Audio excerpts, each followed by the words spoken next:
नमस्कार दोस्तों, स्वागत है आपका मेरे YouTube channel Hindi chemistry education पर। आइए दोस्तों, आज हम विज्ञान विषय के अंतर्गत अध्याय 4 जिसका शीर्षक है रासायनिक अभिक्रियाएं कब और कैसी कैसी। आज हम इसके प्रश्नोत्तर को समझने का प्रयास करेंगे दोस्तों। प्रश्न पहला है, रासायनिक अभिक्रिया से आप क्या समझते हैं?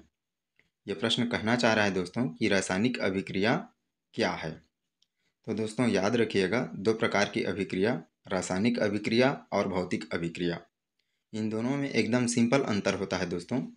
रासायनिक अभिक्रिया का उदाहरण है दोस्तों कि दूध से दही, मही और घी बनता है दोस्तों, लेकिन कभी भी घी से दूध नहीं बनता है।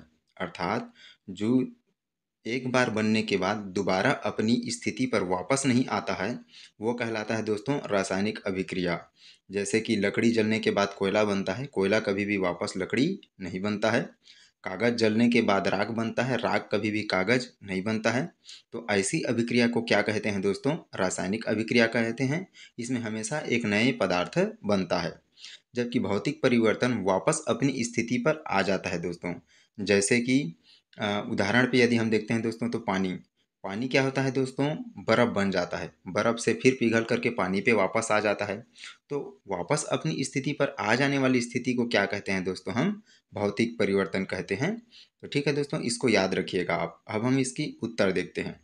प्रत्येक रासायनिक अभिक्रिया में 3 पद होते हैं, जिसमें दो या दो से अधिक पदार्थ आपस में क्रिया करके एक नए पदार्थ बनाते हैं। उसे क्या कहते हैं दोस्तों? रासायनिक अभिक्रिया। उदाहरण स्वरूप दिया गया दोस्तों, अभिकारक है copper oxide plus H2O। H2O पानी का सूत्र होता है दोस्तों, याद रखिएगा। पानी का सूत्र पूछा जाएगा तो हाइड्रोजन के 2 परमाणु और ऑक्सीजन के 1 परमाणु मिल करके क्या बनाते हैं दोस्तों? जल बनाते हैं। ठीक है दोस्तों, यहाँ पर दोनों अभिकारक के मिलने से बनेगा कॉपर हाइड्रा ऑक्साइड। प्रश्न दूसरा है, मोमबत्ती का जलना एक रासायनिक अभिक्रिया है।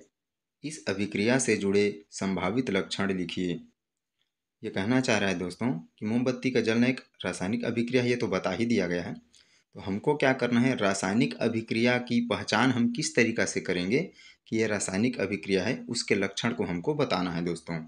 तो उत्तर है, रासायनिक अभिक्रियाओं के आधार पर हम इसको निम्न प्रकार में बांट सकते हैं। तो रासायनिक अभिक्रिया के कुछ प्रकार समझिए दोस्तों। पहला है संयोजन अभिक्रिया, दूसरा वियोजन अभिक्रिया जिसे अपघटन अभिक्रिया भी कहते हैं, तीसरा है विस्थापन अभिक्रिया और चौथा है अवक्षेपण अभिक्रिया। तो देखिए दोस्तों, मोमबत्ती एक कार्बन है जो हवा हवा अर्थात कि ऑक्सीजन की उपस्थिति में जलकर कार्बन डाइऑक्साइड गैस बनाती है, जो एक अभिक्रिया है। देखिए दोस्तों, यहाँ पर सी लिखा है। सी क्या होता है? कार्बन का सूत्र होता है और O2 ऑक्सीजन का सूत्र होता है। मैंने आपको पिछले पार्ट में बता दिया है दोस्तों कि दिया जलने के लिए क्या होता है? ऑक्सीजन आवश्यक होता है। ठीक है दोस्तों, तो कार्बन प्लस ऑक्सीजन दोनों मिलकर क्या बनाते हैं दोस्तों? CO2 बनाते हैं। ठीक है दोस्तों, तो CO2 गैस का निकलना एक रासायनिक अभिक्रिया का लक्षण है दोस्तों। प्रश्न तीसरा है, अभिकारक तथा उत्पाद किसे कहते हैं? उदाहरण सहित समझाइए। यहाँ पर दोस्तों हमको अभिकारक के बारे में पूछ रहा है और उत्पाद के बारे में पूछ रहा है। तो उत्तर है दोस्तों, किसी रासायनिक अभिक्रिया में जो पदार्थ भाग लेते हैं वह अभिकारक तथा अभिकारकों की रासायनिक अभिक्रिया के फलस्वरूप बने पदार्थ उत्पाद कहलाते हैं। उदाहरण से समझिए दोस्तों, यहाँ पर मैग्नीशियम का सूत्र होता है दोस्तों Mg और ऑक्सीजन का होता है O2। तो देखिए दोस्तों, यहाँ पर मैग्नीशियम है और ऑक्सीजन है, ये क्या है दोस्तों? अभिकारक है। ये दोनों मिलकर क्या करेंगे दोस्तों? अभिक्रिया करेंगे। तो ये क्या है दोस्तों? ये जो पदार्थ है ये अभिकारक है और अब मैग्नीशियम और ऑक्सीजन की अभिक्रिया के फलस्वरूप क्या बनता है दोस्तों? तो मैग्नीशियम ऑक्साइड बनता है। तो इस मैग्नीशियम ऑक्साइड को हम क्या कहेंगे दोस्तों? हम उत्पाद कहेंगे। इसको सिंपल से समझिए दोस्तों, चाय बनाने के लिए हम पानी, शक्कर और चाय पत्ती डालते हैं। तो पानी, शक्कर और चाय पत्ती को आप अभिकारक समझिए और उसके बनने के फलस्वरूप क्या बनता है? चाय। तो चाय को हम क्या मानेंगे दोस्तों? उत्पाद मानेंगे। बस इसी तरीक़ा से आपको इसको समझना है। प्रश्न चौथा है, निम्नलिखित अभिक्रियाओं को दो उदाहरण द्वारा स्पष्ट करें। ये कह रहा है दोस्तों कि नीचे कुछ अभिक्रियाओं के नाम दिए गए हैं, उनका हमें 2 उदाहरण द्वारा समझाने का प्रयास करेंगे दोस्तों। उत्तर है वे रासायनिक अभिक्रियाएं जिनमें अभिकारक आपस में संयोग, यहाँ पर संयोजन दिया है दोस्तों। तो संयोजन का शब्दार्थ होता है दोस्तों संयोग, अर्थात कि मिलना, जुड़ना। ठीक है दोस्तों, तो जोड़ने के लिए 2 चीज़ों का होना आवश्यक है दोस्तों। तो इसीलिए कहा गया है कि संयोग अर्थात मिलकर एक नया पदार्थ बनाते हैं। उदाहरण देखिए दोस्तों, यहाँ पर 2 अभिकारक दिया गया है। पहला अभिकारक है कॉपर ऑक्साइड, दूसरा है दोस्तों H2O। कॉपर का सूत्र होता है दोस्तों Cu और O का सूत्र होता है ऑक्सीजन। ठीक है दोस्तों, H2O को पानी बोलते हैं। तो इस अभिक्रिया में 2 अभिकारक है, कॉपर ऑक्साइड पहला अभिकारक और दूसरा अभिकारक है जल। ये दोनों संयोग अर्थात आपस में संयोजन कर मिलकर क्या बना रहे हैं दोस्तों, एक नया पदार्थ बना रहे हैं, कॉपर हाइड्रा ऑक्साइड। ठीक है दोस्तों, इसका दूसरा उदाहरण है H2। H क्या होता है दोस्तों, हाइड्रोजन का सूत्र होता है, और Cl क्या होता है दोस्तों, क्लोरीन का सूत्र होता है। ये दोनों संयोग करके क्या बना रहे हैं दोस्तों, ACl बना रहे हैं। यहाँ पर ACl में 2HCl लिखेंगे दोस्तों, क्योंकि अभिक्रिया करके ये क्या बनाएगा, 2HCl बनाएगा दोस्तों। दूसरा है अपघटन। अपघटन और संयोजन एक दूसरे का क्या होता है दोस्तों, विपरीत होता है। यहाँ पर देखिए दोस्तों HCl किससे मिलकर के बना है, H2 + 2HCl से। यहाँ पर क्या होगा दोस्तों, अपघटन में इस अभिक्रिया में एकल अभिकारक टूटकर छोटे छोटे उत्पाद या 2 या 2 से अधिक उत्पाद बनाते हैं। यह क्रिया वियोजन भी कहलाता है। देखिए दोस्तों, यहाँ पर जो 2H2O लिखा है वहाँ पर एक उत्पाद की तरह हो गया संयोजन के हिसाब से, और ये एक उत्पाद क्या होता है दोस्तों, फिर से अभिकारक जैसी स्थिति में टूटता हुआ हमें दिखाई दे रहा है। तो संयोजन और अपघटन अर्थात वियोजन क्या होता है दोस्तों, एक दूसरे के विपरीत अभिक्रिया जैसा होता है दोस्तों। तो 2H2O किस में टूटेगा दोस्तों, हाइड्रोजन और ऑक्सीजन में। तो ऑक्सीजन गैस है दोस्तों, ये क्या हो जाएगा, ऊपर की ओर उड़ जाएगा। दूसरा उदाहरण है दोस्तों कैल्शियम कार्बोनेट। कैल्शियम का सूत्र होता है दोस्तों Ca। ठीक है दोस्तों, कैल्शियम कार्बोनेट क्या होता है दोस्तों, चूना होता है। ठीक है, याद रखेंगे। कैल्शियम कार्बोनेट 2 अभिकारक की तरह चीज़ों पर टूटता है दोस्तों, कैल्शियम ऑक्साइड और कार्बन डाइऑक्साइड में दोस्तों। तीसरा है विस्थापन अभिक्रिया। विस्थापन का मतलब होता है दोस्तों दूसरे को हटा करके उसके जगह को खुद ले लेना। जैसे हमने संयोजन का देखा, संयोजन माने होता है जुड़ना, वियोजन मतलब होता है दोस्तों बिछड़ना। अब हम देखेंगे विस्थापन, है ना। तो विस्थापन क्या होता है दोस्तों, दूसरे के जगह को स्वयं ग्रहण कर लेना होता है। जैसे देखिए ऐसी अभिक्रिया जिसमें अधिक क्रियाशील धातु उससे कम क्रियाशील धातु को विस्थापित कर उसका स्थान ले लेती है। उदाहरण में फेरस अर्थात आयरन प्लस कॉपर सल्फेट। यहाँ पर क्या कर रहे हैं दोस्तों, आयरन जो है कॉपर को हटा करके उसका स्थान स्वयं ले ले रहा है। तो इसको इस उदाहरण द्वारा समझने का प्रयास करें दोस्तों कि ताकतवर व्यक्ति कमज़ोर व्यक्ति को हटा करके उसके स्थान को क्या करता है, स्वयं ले लेता है। और यही प्रकृति का नियम है दोस्तों कि ताकतवर व्यक्ति क्या करता है, कमज़ोरों को दबा करके बैठा होता है। सेम टू सेम यही है कि आयरन क्या कर रहा है दोस्तों, कॉपर जो है कम क्रियाशील धातु है उसको हटा देता है और खुद उसके जगह को ग्रहण करके क्या बनाता है, फेरस सल्फेट बनाता है, और कॉपर क्या हो जाता है, अलग हो जाता है दोस्तों। इसी अभिक्रिया के फलस्वरूप हम लोग 11th क्लास में केमिस्ट्री में पढ़ते हैं दोस्तों सेल, इसको याद रखिएगा। इसका दूसरा उदाहरण है दोस्तों जिंक + 2HCl। HCl को बोलते हैं दोस्तों हाइड्रोक्लोरिक। ठीक है दोस्तों, तो यहाँ पर जो हाइड्रोजन है वो कम क्रियाशील है और जिंक जो है हाइड्रोजन से ज़्यादा क्रियाशील है। तो जिंक ज़्यादा अधिक क्रियाशील होने के कारण कम क्रियाशील हाइड्रोजन को क्या कर देता है, विस्थापित कर देता है और उसकी जगह को स्वयं लेकर के जिंक क्लोराइड बना लेता है दोस्तों। चौथा है अवक्षेपण।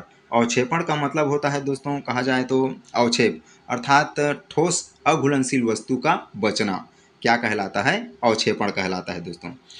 अवक्षेपण अभिक्रिया उस रासायनिक अभिक्रिया को कहते हैं जिसमें अभिकारकों के मध्य आयनों का आदान प्रदान होता है। ये आयन क्या होता है दोस्तों, धनायन होता है और ऋण आयन होता है दोस्तों, याद रखिएगा। तथा बनने वाले नए उत्पाद अघुलनशील पदार्थ के रूप में होता है। अघुलनशील जैसे कि रेत है दोस्तों, रेत को हम पानी पर नहीं घोल सकते। ठीक है दोस्तों, वैसे चावल है, चावल पानी पर नहीं घुलता है। तो ऐसी चीज़ों को हम, कंकड़ पत्थर है, ये सारी चीज़ें जो पानी पर नहीं घुलता है उसको हम बोलते हैं दोस्तों अघुलनशील। और शक्कर है, नमक है, ये पानी पर घुल जाता है तो इसको हम क्या बोलेंगे, घुलनशील बोलेंगे दोस्तों। उदाहरण पर देखिए, calcium hydroxide plus carbon dioxide, ये दोनों के संयोग से क्या हो जाता है दोस्तों, कैल्शियम कार्बोनेट और पानी बनता है। तो देखिए दोस्तों, कैल्शियम हाइड्रोक्साइड आप अपने घर पर देखे होंगे, चूना को पानी पर डालते ही बुझबुझा सा निकलता है, ठीक है दोस्तों। तो कैल्शियम कार्बोनेट हमेशा क्या होता है दोस्तों, पूरी तरीक़ा से नहीं घुलता है, उसमें अवक्षेप की तरह कुछ न कुछ कहना चाहिए छानने पर मिल ही जाता है, इसलिए इसे हम क्या कहते हैं दोस्तों, अवक्षेपण कहते हैं दोस्तों।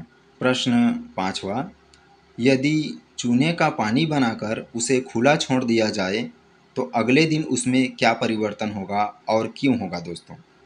तो उत्तर है, चूने के पानी में कैल्शियम हाइड्रोक्साइड में कार्बन डाइऑक्साइड गैस प्रवाहित करने पर कैल्शियम कार्बोनेट बनता है, जो दूधिया अवक्षेप के रूप में होता है दोस्तों। दूधिया का कहने का तात्पर्य है कि चूना को हम पानी में घोलेंगे और उस पर यदि हम सोडा वाटर अर्थात कार्बन डाइऑक्साइड गैस डालते हैं तो वो अभिक्रिया करके कौन सा रंग परिवर्तित कर लेता है दोस्तों, दूधिया अर्थात कि दूध की तरह रंग ले लेता है। प्रश्न 6वां है, उदासीनीकरण अभिक्रिया क्या है, एक उदाहरण दीजिए।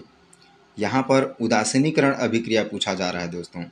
उदासीनीकरण अभिक्रिया में हमको सबसे पहले समझना होगा कि अम्ल और क्षार क्या होता है दोस्तों। अम्ल और क्षार के बारे में जानने के लिए एक पीएच स्केल आता है दोस्तों, जिसको सारेंसन ने खोजा था। तो पीएच स्केल पर 14 तक का मान होता है दोस्तों, जिसमें 7 के नीचे को एसिड बोला जाता है और 7 के ऊपर को बेस बोला जाता है। एसिड मतलब अम्ल और बेस मतलब होता है क्षार। और जहाँ पर अम्ल और क्षार बराबर मात्रा में हो, अर्थात ना तो वो अम्ल होता है और ना ही क्षार होता है, तो हम उसको क्या बोलते हैं दोस्तों, उदासीन बोलते हैं। अर्थात उदासीनीकरण अभिक्रिया में उस चीज को बोला जाता है जो ना तो अम्ल को दर्शाता है और ना ही क्षार को दर्शाता है दोस्तों। तो वे रासायनिक अभिक्रियाएं जिनमें अम्ल एवं क्षार आपस में क्रिया कर लवण बनाते हैं तथा जल बनाते हैं, उदासीनीकरण अभिक्रिया कहलाता है दोस्तों। तो यहाँ पर देखिए दोस्तों, सोडियम हाइड्रोक्साइड ये क्या है दोस्तों, एक क्षार है और HCl एक एसिड है दोस्तों। तो ये दोनों अभिक्रिया करके NaCl होता है दोस्तों सोडियम क्लोराइड। सोडियम का सूत्र होता है Na और क्लोराइड का सूत्र होता है Cl। ये होता है दोस्तों लवण और जल H2O का निर्माण करते हैं दोस्तों। प्रश्न 7वां है, अवक्षेप क्या है, एक ऐसी रासायनिक अभिक्रिया लिखिए जिसमें अवक्षेप का निर्माण होता है। अवक्षेप का मतलब होता है दोस्तों कि किसी वस्तु को छानने के बाद अघुलनशील पदार्थ का बच जाना। जैसे किसी पानी में रेत डला रखा है, तो हम यदि उसको कपड़ा से छानेंगे दोस्तों तो पानी छन कर नीचे चला जाएगा और रेत वही स्थान पर रुक जाता है। तो इसको हम क्या बोलते हैं दोस्तों, अवक्षेप बोलते हैं। ठीक इसी प्रकार से हमको क्या करना है कि ऐसी रासायनिक अभिक्रिया जिसमें इस प्रकार से अवक्षेप बच जाए। तो उत्तर है दोस्तों, अवक्षेप अभिक्रिया के फलस्वरूप बनने वाला नया पदार्थ या उत्पाद जो कि अघुलनशील होता है तथा ठोस होता है। तो रेत भी ठोस होता है दोस्तों, क्या कहलाता है, अवक्षेप कहलाता है। उदाहरण देखिए दोस्तों, कैल्शियम हाइड्रोक्साइड पर जब CO2 गैस को प्रवाहित किया जाता है तब कैल्शियम कार्बोनेट बनता है और पानी होता है दोस्तों। तो कैल्शियम कार्बोनेट आप अपने स्कूल पर देखिएगा दोस्तों, आपके टीचर ब्लैक बोर्ड पर जिस चाक से लिखते हैं वह चाक भी एक प्रकार का क्या होता है दोस्तों, कैल्शियम कार्बोनेट ही होता है। उस कैल्शियम कार्बोनेट अर्थात उस चाक को यदि आप पानी पे डालेंगे दोस्तों तो वो घुलेगा नहीं, वो पानी को क्या कर लेता है, चाक अवशोषित कर लेता है। आप प्रैक्टिकल कर सकते हैं दोस्तों।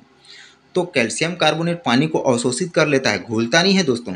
तो घुलता नहीं है तो हम उसको क्या बोलेंगे, अघुलनशील ही बोलेंगे। यहाँ पर मैंने आपको सूत्र याद हो सके और आगे साइंस में काम आ जाए, इसलिए मैंने सारे चीज़ों को सूत्र के साथ हिंदी उसका तत्व का नाम भी लिख दिया है दोस्तों। Ca है कैल्शियम, OH को बोलेंगे हाइड्रोक्साइड, CO2 को बोलेंगे कार्बन डाइऑक्साइड, CaCO3 होता है दोस्तों कैल्शियम कार्बोनेट और H2O होता है जल अर्थात कि पानी। प्रश्न 8वां है, ऑक्सीकरण तथा अपचयन अभिक्रिया को समझाइए। यहाँ पर हमें ऑक्सीकरण क्या चीज़ है और अपचयन क्या है, इसको हमें समझाना है दोस्तों। तो ऑक्सीकरण अभिक्रिया किसी पदार्थ का ऑक्सीजन से संयोजन अर्थात किसी पदार्थ में ऑक्सीजन का जुड़ना मिलना क्या कहलाता है दोस्तों, ऑक्सीकरण अभिक्रिया कहलाता है। इसमें पदार्थ इलेक्ट्रॉन को क्या करता है दोस्तों, त्यागता है दोस्तों। याद रखिएगा दोस्तों, यहाँ पर जैसे एस दिया है, एस को हम बोलते हैं दोस्तों सल्फर। तो ये जो सल्फर तत्व है दोस्तों, इसमें इलेक्ट्रॉन, प्रोटॉन, न्यूट्रॉन, पॉजिट्रॉन, ये सारा चीज़ होता है दोस्तों। तो इलेक्ट्रॉन हमेशा घूमता ही रहता है दोस्तों।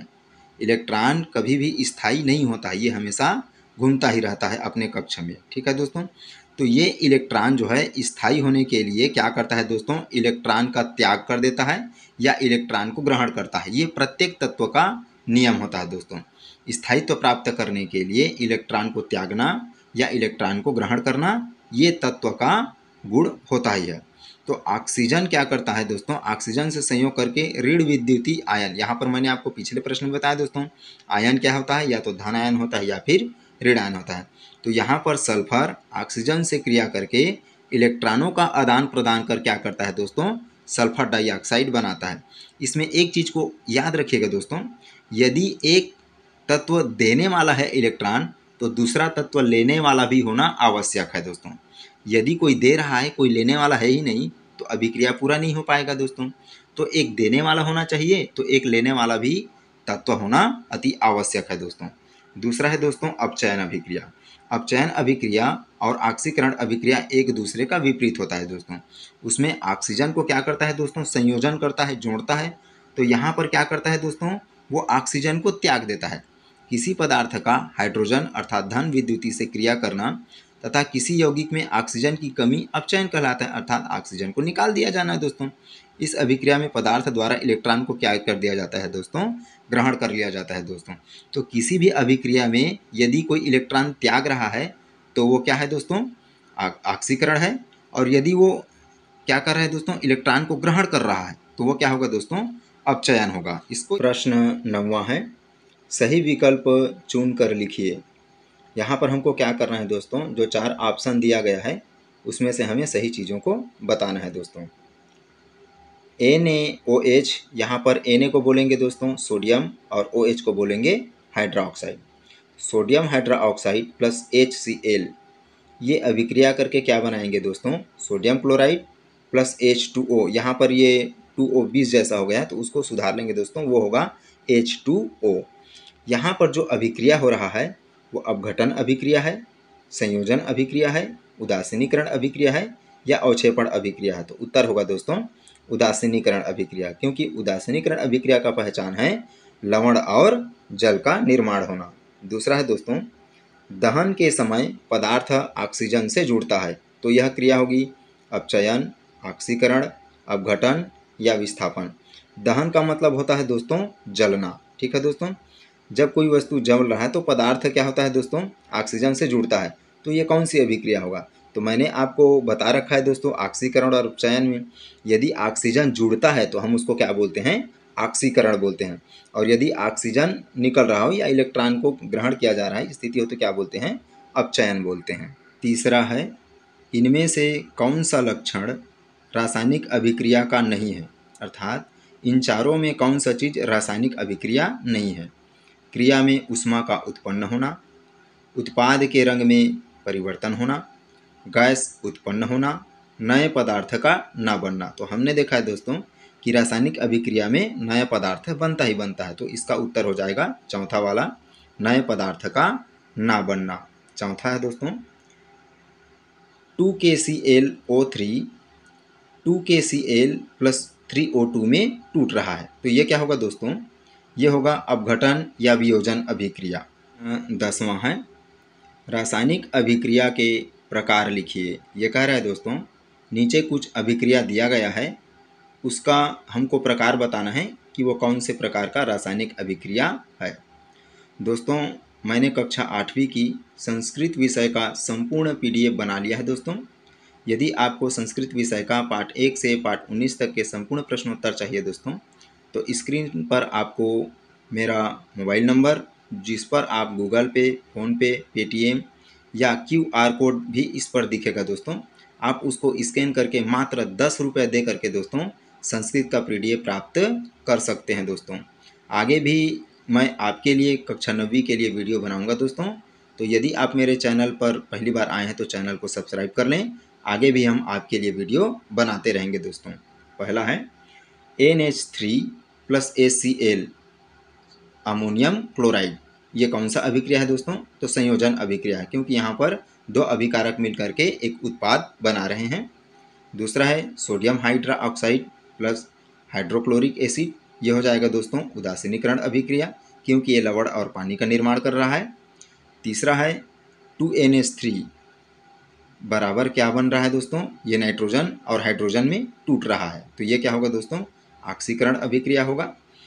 चौथा है कॉपर सल्फेट प्लस जिंक। ये क्या हो जाएगा दोस्तों? Zinc sulphate plus copper. ये होगा विस्थापन अभिक्रिया, क्योंकि जिंक ने कॉपर का इस स्थान को ग्रहण कर लिया है। प्रश्न 11वां है, निम्नलिखित प्रश्नों के उत्तर दीजिए। अ है, जब कैल्शियम कार्बोनेट को गर्म किया जाता है तब कैल्शियम ऑक्साइड और कार्बन डाइऑक्साइड प्राप्त होते हैं। यहाँ पर अभिक्रिया में दिखाया भी गया है। यह किस प्रकार की अभिक्रिया है? इसमें कौन से अभिकारक और कौन से उत्पाद है, हमको बताना है दोस्तों। इस अभिक्रिया से हमको तो एक चीज़ स्पष्ट हो ही रहा है दोस्तों, यदि हम कैल्शियम कार्बोनेट अर्थात चाक को गर्म करेंगे तो हम उसको गर्म करेंगे तो कैल्शियम ऑक्साइड बनेगा और उसमें से कार्बन डाइऑक्साइड गैस निकलेगा दोस्तों। ठीक है दोस्तों, यह कौन सी अभिक्रिया होगा दोस्तों? अपघटन अभिक्रिया होगा। यदि आपने पिछले प्रश्न पर गौर करेंगे तो आपको पता चल जाएगा दोस्तों। इसमें कैल्शियम कार्बोनेट क्या है दोस्तों? अभिकारक है, और कैल्शियम ऑक्साइड और कार्बन डाइऑक्साइड क्या है दोस्तों? उत्पाद है। वह है, निम्नलिखित रासायनिक अभिक्रिया के दो दो उदाहरण दीजिए, जिनमें पहला है ऐसा रासायनिक अभिक्रिया बताना है जिसमें अवक्षेप बनता हो। तो पहला है दोस्तों sodium sulphate plus barium chloride. यहाँ पर बेरियम होगा दोस्तों Ba। ठीक है दोस्तों, इन दोनों की यदि हम अभिक्रिया कराएंगे दोस्तों तो बनेगा barium sulphate plus 2NaCl sodium chloride. ठीक है दोस्तों, दूसरा है calcium hydra oxide plus carbon dioxide. इससे बनेगा कैल्शियम कार्बोनेट और पानी। दूसरा है दोस्तों हमें ऐसी अभिक्रिया बताना है जिसमें ऊष्मा निकलती हो। ठीक है दोस्तों, अर्थात इसमें ऊष्मा का क्या हो? उत्सर्जन हो। तो मैग्नीशियम प्लस ऑक्सीजन। ठीक है दोस्तों, यदि हम मैग्नीशियम को ऑक्सीजन देते हैं तो वो क्या होगा दोस्तों? मैग्नीशियम ऑक्साइड बनेगा और ऊष्मा उत्पन्न होगा। आप इसका स्पष्ट उदाहरण देख सकते हैं दोस्तों, सुरसुरी। सुरसुरी में क्या होता है दोस्तों? मैग्नीशियम या बेरियम मिला करके बनाया जाता है, और जलता कब है दोस्तों? ऑक्सीजन की उपस्थिति में। तो जब ये जलता है दोस्तों तो प्रकाश उत्पन्न होता है, और प्रकाश क्या होता है दोस्तों? ऊष्मा होता है। दूसरा है कैल्शियम ऑक्साइड प्लस पानी। कैल्शियम ऑक्साइड को जब हम पानी पर मिलाएंगे दोस्तों तो कैल्शियम हाइड्रोक्साइड के साथ ऊष्मा बनेगा दोस्तों। आप देखे होंगे दोस्तों, एक पत्थर जैसा चूना आता है, उसको यदि हम पानी पर डालेंगे तो एकदम गर्म हो जाता है दोस्तों। ठीक है, तीसरा है रंग परिवर्तन होता हो दोस्तों। तो पहला है मिथाइल ऑरेंज एसिड को जब हम विलयन से क्रिया कराते हैं तब वो कौन सा रंग देता है? गुलाबी रंग देता है। लेकिन जब उसी को हम एल्काइन से क्रिया कराते हैं दोस्तों तो वो गुलाबी रंग नहीं देता। कौन सा रंग देता है? पीला रंग देता है दोस्तों। दूसरा है स्टार्च पर आयोडीन की क्रिया से स्टार्च रंग बैंगनी हो जाता है। प्रश्न 12वां है, नीचे कुछ क्रियाएं दी गई है, इनमें से रासायनिक अभिक्रियाओं की पहचान कर कारण सहित हमको स्पष्ट करना है दोस्तों।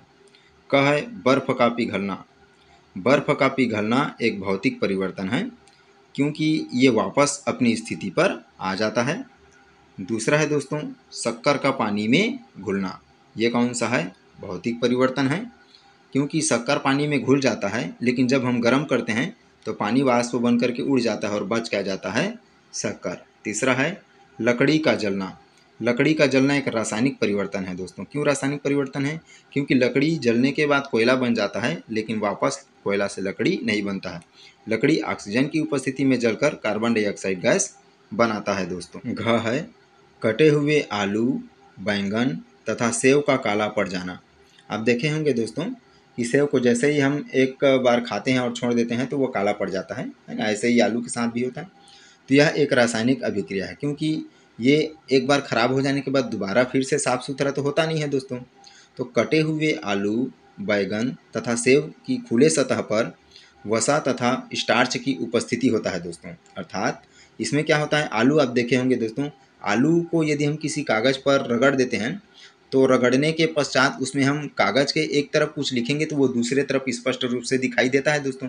इसी चीज़ को हम क्या कहते हैं? वसा बोलते हैं दोस्तों। अब वसा मतलब होता है, समझिए दोस्तों, तेलीय जैसा, अर्थात तेल जैसा, है ना। तो उसके बाद में हो गया दोस्तों उसमें स्टार्च भी होता है। तो ये क्या करता है दोस्तों, वसा और स्टार्च ऑक्सीजन से अर्थात खुले वातावरण से क्रिया करने के पश्चात एक नया उत्पाद बना लेता है और कौन सा रंग परिवर्तन कर लेता है दोस्तों, काला रंग परिवर्तन कर देता है। इसलिए यहाँ पर लिखा है जिससे नए उत्पाद बनने से काले पड़ जाते हैं।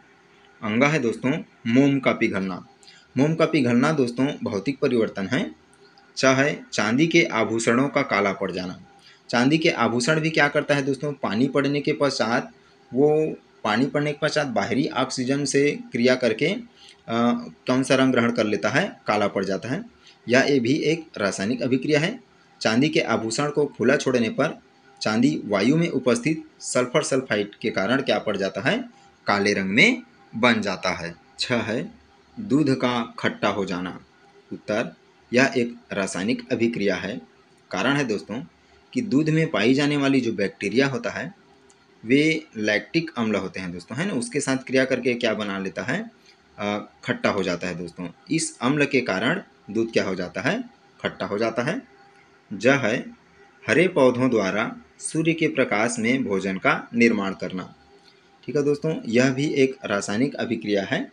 कारण है हरे पौधे सूर्य के प्रकाश में भोजन का निर्माण करते हैं। किस प्रकार करते हैं दोस्तों, ये जो भोजन बनाने की इसकी जो क्रिया होती है क्या कहलाता है, प्रकाश संश्लेषण की क्रिया कहलाता है। पौधे सूर्य के प्रकाशीय ऊर्जा को रासायनिक ऊर्जा में बदल देते हैं, जिनमें कार्बन डाइऑक्साइड, जल, प्रकाश तथा क्लोरोफिल की उपस्थिति में जटिल कार्बनिक यौगिक कार्बोहाइड्रेट बनाते हैं दोस्तों। उदाहरण है तो यहाँ पर देखिए दोस्तों, कुछ समीकरण द्वारा बताने का प्रयास किया गया है। कार्बन डाइऑक्साइड प्लस पानी, ये दोनों क्या करते हैं दोस्तों, क्लोरोफिल और प्रकाश की उपस्थिति के साथ C6H12O6 ऑक्सीजन और जल का निर्माण करके अर्थात प्रकाश संश्लेषण की क्रिया द्वारा अपना भोजन बना लेते हैं दोस्तों। प्रश्न 13वां है अंतर स्पष्ट करें। यहाँ पर हमको डिफरेंट बताना है दोस्तों, तो मैंने सीधा उत्तर लिया है ऑक्सीकरण और अपचयन में हमको अंतर बताना है। तो ऑक्सीकरण है दोस्तों ऑक्सीजन का संयोजन अर्थात ऑक्सीजन का जुड़ना और हाइड्रोजन का बिछड़ जाना अर्थात हाइड्रोजन का वियोजन। दूसरा इसका होता है दोस्तों इलेक्ट्रॉन हानि होती है, क्योंकि इसमें इलेक्ट्रॉन को क्या कर दिया जाता है दोस्तों, त्याग दिया जाता है। और अपचयन में क्या होता है दोस्तों, हाइड्रोजन जुड़ता है और ऑक्सीजन क्या हो जाता है, हट जाता है। साथ ही इसमें क्या होता है, इलेक्ट्रॉन की प्राप्ति होती है। दूसरा है दोस्तों संयोजन और अपघटन में हमको अंतर बताना है। संयोजन में क्या होता है दोस्तों, दो या दो से अधिक पदार्थ आपस में संयोजन कर नया पदार्थ बनाते हैं अर्थात जुड़ करके नया पदार्थ बनाते हैं। दूसरा होता है इसमें बनने वाला जो उत्पाद होता है दोस्तों उसकी संख्या 1 होता है। जबकि अपघटन में क्या होता है दोस्तों, एकल अभिकारक क्या होता है, टूट करके दो या दो से अधिक छोटे छोटे उत्पाद बनाते हैं।